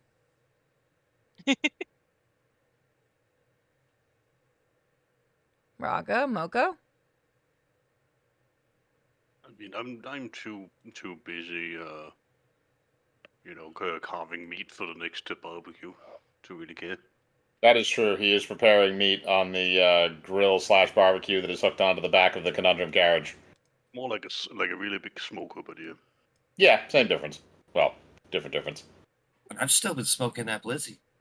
Oh yeah, right. Roll me another Constitution save. Oh god, he's also the one driving. Yes, he is, which means this could end badly. Or, well, actually, it could end badly when you leave. No, dude, I drive better when I'm high. There you go. All right, that is a 16. So yeah, you do drive better when you're high. You did just fine on the way there. So yeah, you're just driving. You drove down the road basically with that thing hanging out of your mouth, and just the only thing that people can see is just the stream of smoke that's going out the back of the conundrum carriage. Also, everybody behind you is getting fishbowled a little bit, so you're all getting pretty hungry for that meat that Moko's preparing. Great, we're getting the baby high. Okay, start him young. All right. Okay, so do you guys want to head inside with the infant? Yes. Yep. Okay. So you guys go up to the door and knock. Oswald the butler answers. Oh, hello. What do you have there? A surprise? You're not gonna believe us. Is that a baby? Yes. It's a long story. Let's Oh, just it's go a up to your puppy. boss. That is an ugly puppy. That's not nice.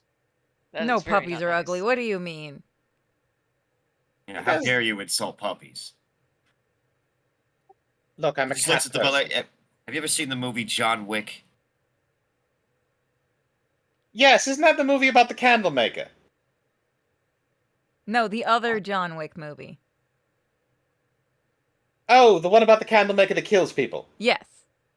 Okay, yes. That's John D. Wick. Okay. Don't insult puppies around us. I can't insult puppies. I can't insult rabbits. What can I insult? I'm a butler. humans. I have to be snarky. The humans? Okay, deal. Sweet.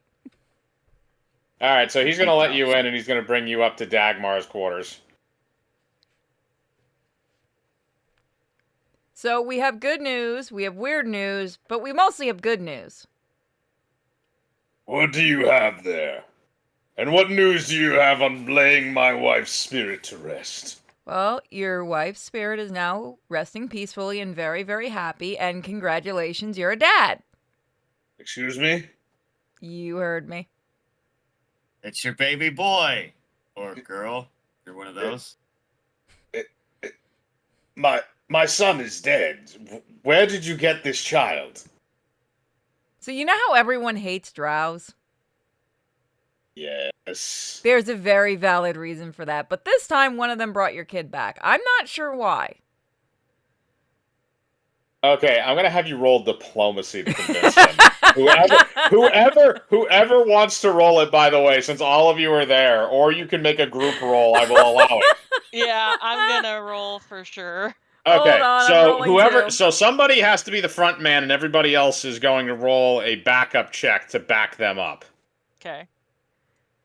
Well, since the bunny's talking, the bunny must be front man. Alright, hold on. All right, Mocha rolled a 12. Purity rolled a 21. I got a Rocket, 16. you got a 16. Rocket, do you want to roll to help reinforce this? What am I rolling for this? Diplomacy. Diplomacy. Oh, sorry, 19. I didn't add my bonus. Oh. Oh shit. I This got is one that, yeah, I was going to say, this is one that you guys probably have a good amount in. Well, no, apparently I got an 18. That's luck. But All it's right. because I got a 13 in that shit. Okay, so we have a 21, an 8, a 19, an 18, and a 12. So this is what I'm going to say is in total, everybody else helping Purity is going to bump that up from a 21 to a 25. I am going to roll Dagmar's intelligence, which is only a +5. Well, because he's so old and he's also an orc, it's a +3. But if he rolls a nat 20, he'll beat you all. All right, he did not roll a nat 20. So, Purity, you can go on with the explanation of this if you want, in order to convince him, but it will work regardless of just how you want to handle it. I'm literally going to explain it the best I can and go, honestly, does it really matter what the drow did? You have your son back. And your wife is very, very happy. Dagmar holds out his hands to take the infant from you. I Right. very carefully and gently offer the child to his hands. He takes the infant and brings it to him for a moment and looks at the infant. The infant was sleeping. It wakes up now a little bit and proceeds to vomit all over his face. He He's does an that o- with people he likes. He's an orc, so at the same time, I'm not going to make him roll a Constitution save since they're disgusting creatures anyway. Kind of like goblins. So he just sort of looks down at the infant as he wipes away some of the puke off of his face.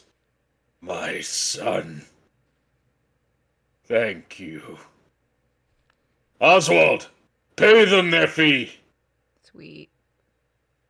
All right, and I can't remember exactly how much I said he was going to pay you. I think it was 10,000 gold apiece.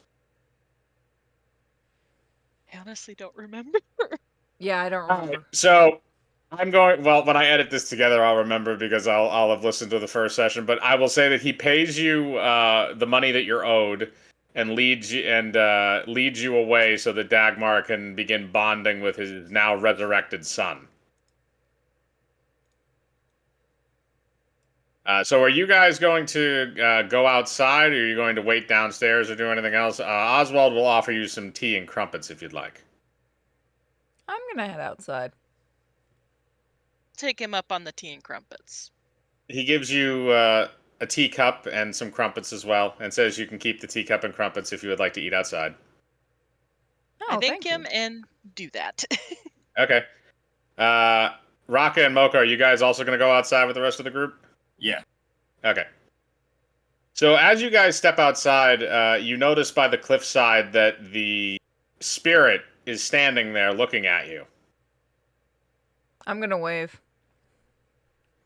You wave. The spirit then waves back, and after a few moments, it slowly dissipates and disappears. I love bringing a happy family together. Also, what the fuck did that drow do? Should we be worried about that kid? Well, you never actually searched. Well, you didn't really have a chance too much to search the building. You just immediately went for the computer. So you are never going to know the process that he used to bring the infant back to life, although you can probably infer that it was the reason why he went after them was probably something to do with the weird parentage. This is why no one likes Drow. All right, so what are we doing for? How long have we been on for, Purity? We've been going for 2 hours. Has it been 2 hours already? Yeah, a little bit a little bit under an hour for fuckery at the beginning, though. Okay, that's what I meant.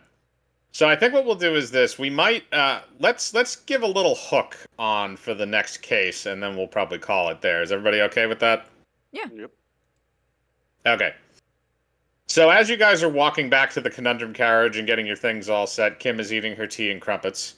Another carriage pulls up next to you.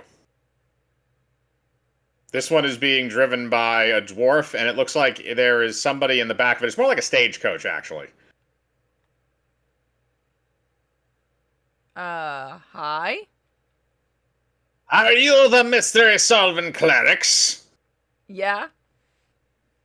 The dwarf then bangs on the roof of the stagecoach, and a window slides open in the back, and you see a man with a very prim top hat poke his head out.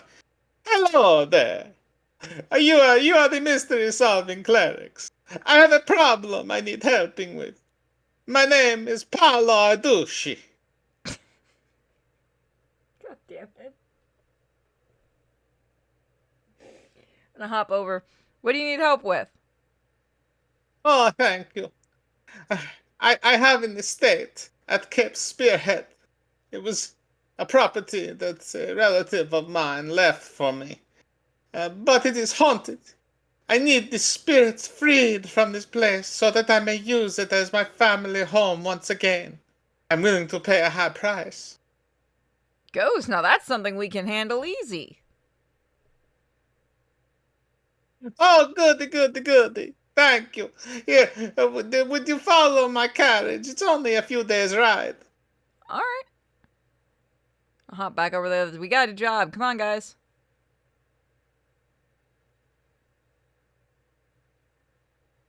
I drive. Oh, Okay, you're not Kim, letting you're the gonna stoner drive. drive again? Well, you can if you want. If Raka wants to keep driving, we can. It just goes outside and, dude, where's my car? It's gonna smack if it's the other side. Oh yeah. All right. Okay, maybe we let the cat drive this time. All right, so Kim is going to get in the driver's seat. So you're going to follow Paulo's stagecoach. And I want you to roll a ride check for me, Kim, because the dwarf driver of the other stagecoach is a little bit of a speed demon. Okay.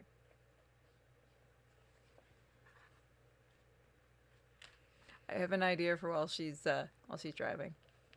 Rocco. Okay, yeah, I'm going to let you guys do stuff in travel time. Well, I shouldn't have drove. What did you roll? 5. All right, so this is what happens.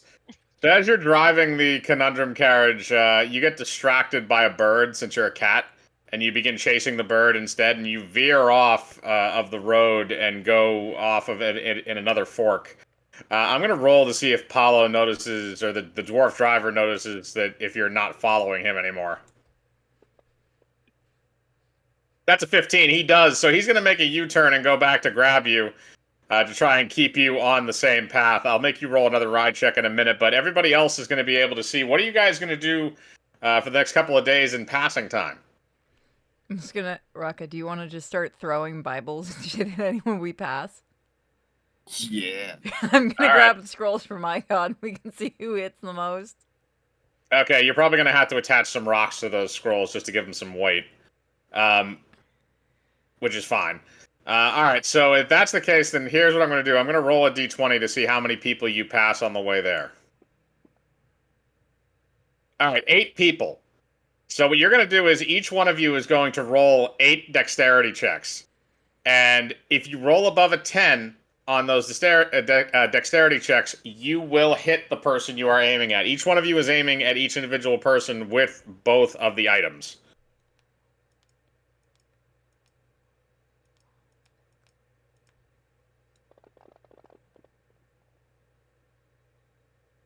All right. And what's your dexterity is a +3? Yes. You Okay, can double so check to make sure I didn't get it 1, wrong. 2, 3. All right, so Purity, you're going to hit 4 out of the 8 people with rocks that have scrolls attached to them. Raka, you're also going to have to roll 8 dexterity checks to throw Bibles at people. That's totally fine. Let's do this. Anything above a 10 is a hit. Or 10 or above. You said 8? 8 of them, yes, because you're going to pass 8 individual people on the way there that you're going to have to hit with Bibles. That's 8 dexterity checks. We're just gonna do one at a time because I got like a 2 bonus. I feel like doing that. You can just roll the 8, and I can just see which ones are going to be above 10. I can add 2 to the numbers. It's not that big of a deal.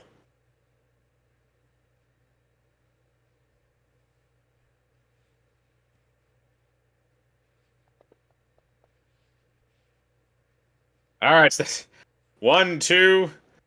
All right, so 1, 2, 3, 4. All right, so Rocky, you hit 5, and Purity hit 4 individuals with your. So 3 of them did not have any religious experience at all. 1 of them has a minor concussion, and 4 of them have major concussions. Woo! So yeah, you have successfully done that to random passersby that were going up the road. Moko, you are preparing meat this entire time, so I want you to roll me a crafting check.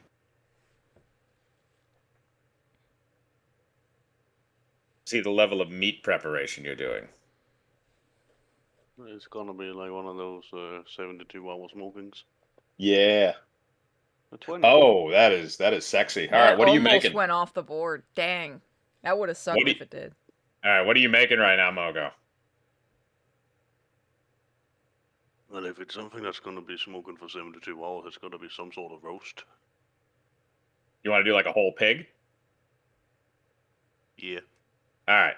So that's what we got here. So you have an entire pig in that smoker hanging out the back, and that's kind of why all these people are distracted and are able to be hit with those Bibles and rocks with scrolls attached. Is that they smell the pig as you go by, and then immediately get beamed in the head with a Bible and a rock. So yeah, so you're busy doing that. So they wake up hungry. That's at least a plus. But after a little while, like a few days, you're able to finally ingest the pig and eat it, and it is delectable and delicious. Kim, I'm gonna have you roll that second ride check to get to the Ardushi mansion. Okay. 7. In total? Yes. We're letting All the right, well- stoner drive next time. All right, well that's better than a 5, so I'm gonna say that you get there with that. So this is what happens. So you guys pull up in front of it's this mansion that's it's kind of up on a hill. It's surrounded by trees. It has a private estate. There's a wrought iron gate with an A in the middle for the Ardushi name. And the dwarf in the stagecoach. They go through the gate and open it, and that way you guys can go in behind them. And then you guys pull up to the front of the mansion. It's a little run down. It looks like it hasn't been lived in a long time, probably because it's been haunted. And Paulo gets out of his stagecoach and waits for you to exit the conundrum carriage. I will be back in 1 second. I just have to take a piss. This is what he meant when he said he was going to leave it on a cliffhanger. Yeah, I mean, a lot of setups goes into that, you know.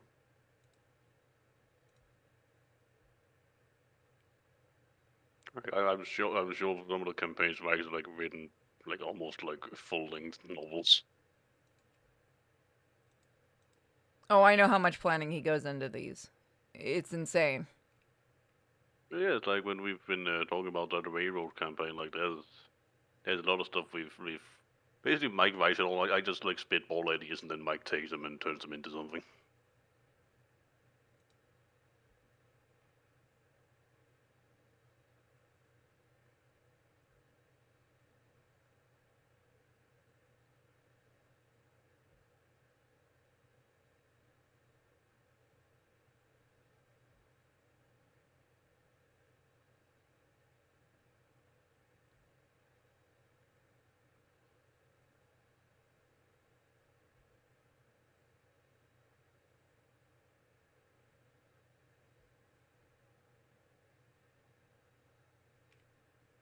So how you guys been enjoying tonight's stream?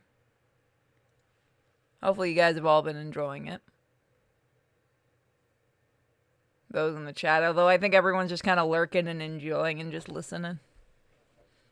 I mean, I will say today's shenanigans aren't being as chaotic as they usually turn out to be.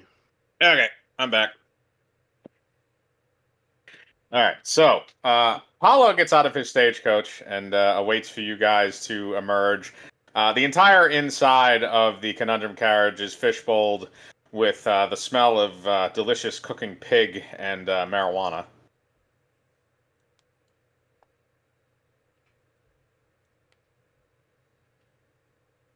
Well, are we gonna hop out and go look around, or?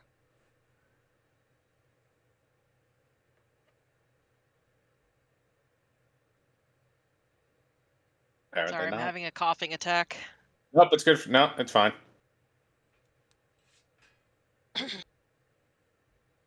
I'm gonna get out and go look around a little. Okay. You get out of the carriage and start looking around. You see that it appears that there's a cemetery, like not that far away from the house, like only like maybe like 10, 20 yards. Always a cemetery. I'm gonna head over there. Little bunny person. That is the Adushi family cemetery where my ancestors are buried. Does everybody in your family get buried here? Not everyone. The only ones that are buried there are the ones that lived in our familial home here, but it has been vacant for the last 60 years. When does anyone know when the ghost started appearing first? About 60 years ago, when everyone left. Okay. Did the ghost? Do you know if the ghost said anything weird as everybody was leaving, or chased out? Well, to be honest, the last person to set foot in the house was my great uncle Samuel. He died of a heart attack. They found him on the floor in the morning. Not Uncle Sam, no. Yes, unfortunately, Uncle Sam. The building last belonged to Carlo, my great uncle twice removed. Is there anything else you can tell us about the building? Did anything happen here? Anything bad? Not that we can tell. Carlo was a collector of sorts. He liked rare trinkets and things that reminded me. Hang on a second. Can you hear that or no? No. What are we supposed to be hearing? No, I was asking if you could hear the stupid cat. No, we don't No. hear him. I heard it. I heard the initial meow, but that's it. I can't hear anymore. Okay, good. Otherwise, I have to chase him out of here. Hello. He liked to collect trinkets, little things that he thought were worth money, or he liked. We always thought it was just a mindless little hobby that he liked to spend his extra money on. But after a while, people started leaving the home. They complained of an odd presence, felt something was watching them. And then they started seeing things, horrible things, and eventually people died. And Carlo disappeared. No one knows whatever became of him. Now he's Could be a getting a bit cursed. loud. Could be a curse. Yeah, now we heard the cats. Could be a cursed item. Well, that is your job. All right. So, do you guys want to look at the graveyard first or go inside? Because it sounds like we had a cursed item, which is probably inside the mansion. I am curious if we go to the graveyard if we'll stir up a spirit. One way to find out. I mean, technically, we can stir up all the spirits we want. Inadvertently. All right, fuck it. Let's go. All right, you're gonna go to the graveyard. Yeah. Mm-hmm. Okay. So it's kind of like overgrown. It's not like a nice graveyard. There's a little rock wall around it, and there's probably about a couple dozen plots. They have kind of those old-fashioned, like slate-looking gravestones with just some names and stuff carved in them. They look relatively old. Nobody's lived in this place for about 60 years. So these headstones themselves are at least that old, probably a lot older.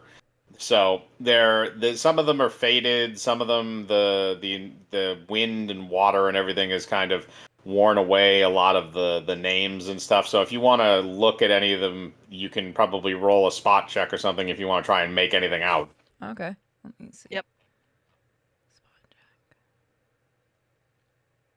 I hate my dice. Also, Raka, if you're going with them, you do find a gravestone that looks like a butt. Just kind of starts rubbing his hand on it. That's a nice one. Nice one. As you do that, you hear a little bit of a girlish snicker. Like a Huge Like a- me, miss. You know, I was just looking. Just looking. Smack it. you smack the ass. Let's see. I'm gonna roll a will check. Let's see. For smacking ass? I'm gonna roll a will save for myself. Yes. Okay. Like, hold my willpower. I resist. You resist smacking the ass. So you don't smack the ass. He does not slap the ass. Does Okay. not slap. All right, He's so already copped one feel. He can control himself. All right. So he resists smacking the ass. Coward. So everybody else. So Moko and Kim, what did you roll? Hang on. My total's 15. All right. Your total is 15. Purity is a 19. Moko was a 20. So you guys look around and you see. They all look to be fairly simple headstones. Nothing really complicated written on them. All of them have the last name Ardushi because that's the family name. But you do find several that. So Paulo is the guy that you talked to, which obviously he doesn't have his name on any of these headstones because he's alive. But you do find a Carlo Ardushi, which is the one that disappeared, and Paulo also explains to you that Carlos is there just as a remembrance thing since he's presumed to be dead since nobody's seen him in 60 plus years. But I don't him, but I didn't roll for any of that.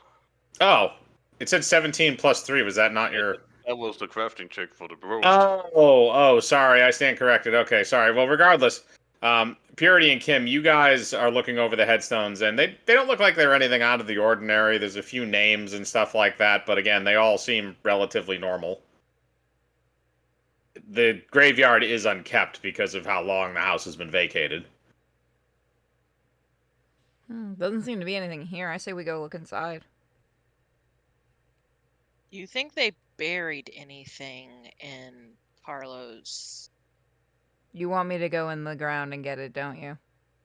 Well, you know, if there's some kind of clue, like if they buried something that was a possession or... Fine. Just make sure a certain someone doesn't cast anything when I'm underground again.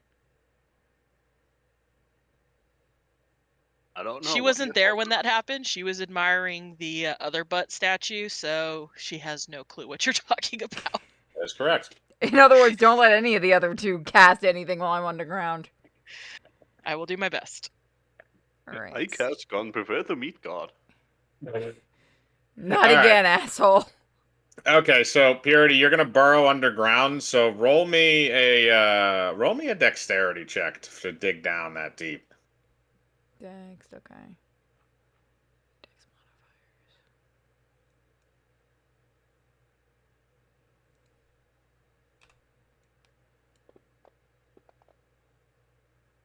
Okay, 22. So you are very easily able to dig down, and eventually, you reach a coffin.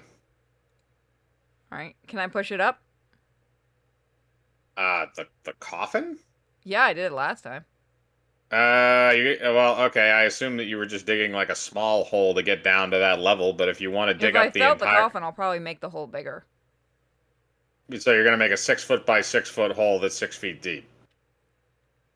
I mean, the cat can help. I'm just gonna call up, help me dig. Found something. Okay. Keep in mind, Paulo is standing right there. He looks over to Kim's character.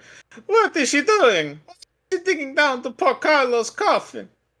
Well, you said no one was down there anyway, so we're not desecrating anything. What we need to do is confirm some suspicions we have. It's all part of the job. Okay, I understand, but please put it back when you're done. Of course. All right, so you're gonna help. All right, so you're gonna help her dig up that coffin. Yep. Okay, roll me a dexterity check for digging. Dexterity is my dump stat. All right, I have a 13. All right, I'm going to say because Purity rolled very high that you guys are able to dig out the coffin. I'm going to have you both roll a strength check to pull it out because it is a coffin, so it is fairly heavy.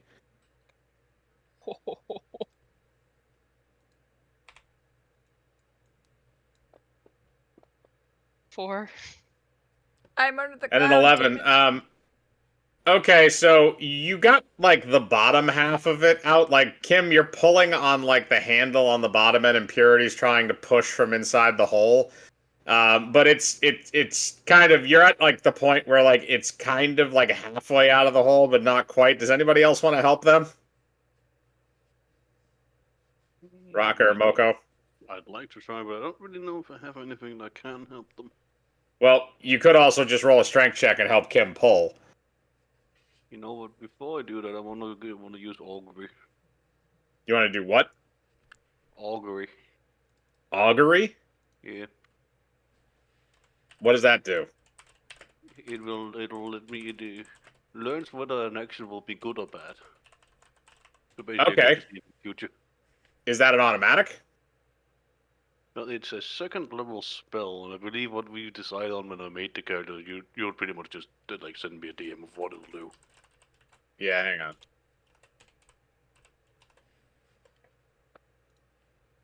I'm going to tell you whether a particular action will bring good or bad results for you in the immediate future. Okay. So yeah, if I remember correctly, I believe I had you roll. I believe I had it so you would roll a d20 if it was above or below a 10. If it was below a 10, you wouldn't be able to tell. If it was above a 10, you would. All right, it's above a 10. You believe this action will have no negative repercussions on you. Okay, well, might as well try it then. So you said a strength check. It's a strength check. You're going to be helping Kim out on the top to pull this thing out. That was almost a 1. It was almost a 1, but it wasn't a 1, but that's a 10. But I'm going to say that's enough. So you guys combined, all three of you are able to pull the coffin out. So, all right. So now that you have it up above ground, are you going to look inside? What to say, is there like any markings on it or something? Oh, I cast Detect Magic. You cast Detect Magic. You detect no magic in the coffin. So it's just an ordinary coffin. There's no. Like, Yeah, there are no markings on it. It's just kind of like that. It's a black coffin with like just a sheen on it. Well, I shouldn't say a sheen because it's been underground for a while, so it's a little like roughed up. It's old. You know, it's not that nice. But you do you want to open it and see what's inside? Yes. Yeah, sure. All right, you open the coffin, and you see that inside of it is there's no it doesn't look like there's any magical items. There's a suit in there, like just a suit of clothing, and that's it. Check the pockets. You check the pockets. Let's see. You're gonna roll a d20 to see what you find. Okay. 2. You find some very wet cigars. I guess I'll check. Okay. You want to check the pockets as well? Is it search deck? Yeah, just roll me a search check and see what you find. I rolled a 20 before for a Fuck yeah. I rolled before for a treasure check for Kim, but I'll let you search the rest of the coffin. All right, that's a total of 28. You find a bag full of 100 gold. Fuck yeah. Paulo goes over and looks. Oh, that is Uncle Carlo's favorite suit. My mama, she says that they buried that in place of him because they had no body. So he was a smoker. I hold the wet cigars. Yes, he did love his cigars. A man of finer tastes, if you will. No gems or anything like that in the coffin. He was not a big jewelry person, but he did have many trinkets inside the house if you want to check there. All right, let's put it back, guys.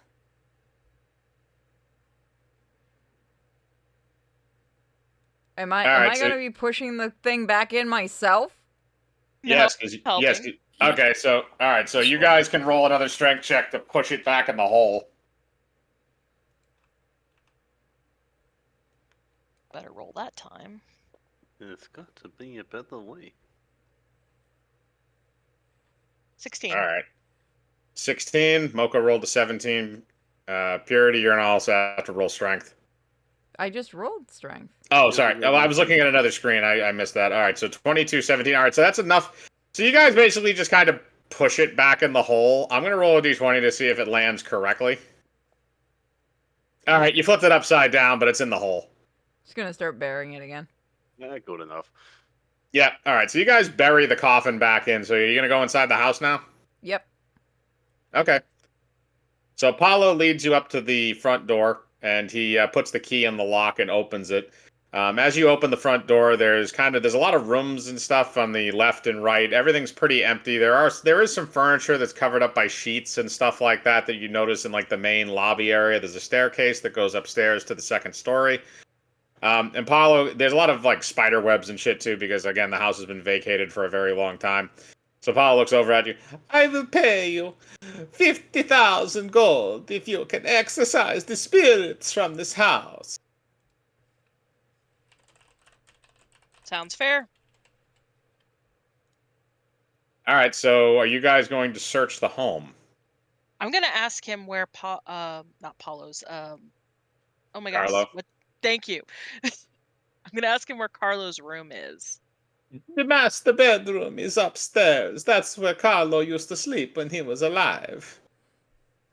Okay. All right, so you're going to go up to the bedroom? I'm not, I just want to know where it is. I'm gonna stick with the group. Okay, you're going to stick with the group. So, what are you guys going to do? Are you going to investigate rooms as a group, or are you going to investigate rooms separately? Keep in mind there is the master bedroom and guest bedrooms that are upstairs. There's a kitchen, kind of like a gallery room area / dining room type thing, I was and a kind of few hoping like we could side wrap it rooms up here sooner. and there.